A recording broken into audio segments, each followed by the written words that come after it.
Salut à tous, aujourd'hui on se retrouve pour une courte vidéo, mais pour une recette qui en vaut le détour, puisqu'il s'agit d'une salade détox de céleri rave au gingembre et citron vert.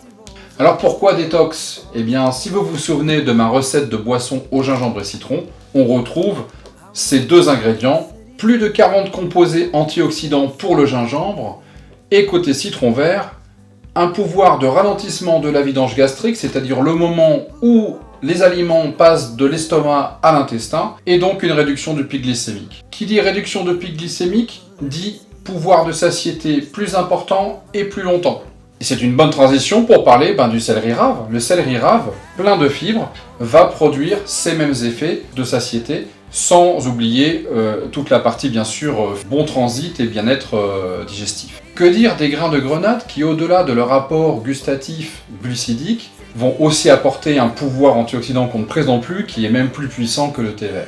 Bon, alors comme le projet c'est quand même une salade au départ, j'ai rajouté un petit peu de mâche aux ingrédients, et bien sûr, pour donner un petit peu de croquant justement à cette mâche, un petit peu de noix d'un côté, un petit peu de radis de l'autre. Voilà, si on a tout ce qu'il faut, eh bien, il n'y a plus qu'à. Alors c'est très simple et très rapide, vous allez voir. Donc on commence par le céleri rave que l'on épluche et que l'on découpe en tranches fines. Donc un quart de céleri rave pour 2 personnes à peu près. Puis on crée notre assaisonnement, donc qui sera constitué d'huile d'olive. Simplement au lieu du vinaigre, on mettra donc le jus d'un citron vert entier. Voilà.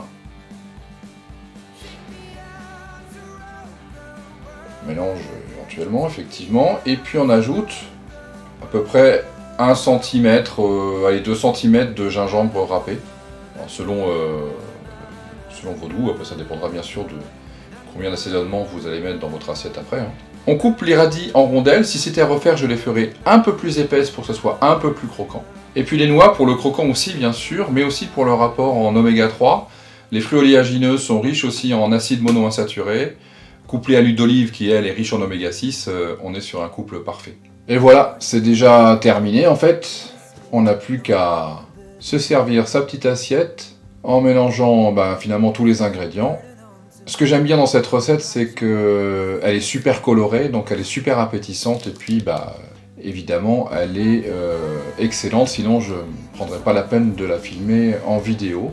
Et surtout, il n'y a pas besoin d'1 heure de cuisine pour se faire plaisir. Puis à la fin, on ajoute les grains de grenade, que j'ai raclés avec une cuillère à café directement dans le fruit pour les extraire. Un petit coup de petit assaisonnement au gingembre et citron sympathique. Et voilà, il ne me reste plus qu'à vous souhaiter bon appétit. Je vous remercie pour votre écoute. Si ça vous a plu, n'hésitez pas à laisser un pouce bleu, vert, rouge, ce que vous voulez. Si vous n'êtes pas encore abonné, allez-y, quoi, c'est le moment. Et puis appuyez sur la petite cloche, bien sûr, si vous voulez être averti des nouvelles vidéos sur comprendre l'obésité, mais aussi, bien sûr, sur des recettes qui vont bien, comme je fais d'habitude. Voilà. Merci, ciao, ciao, à la prochaine.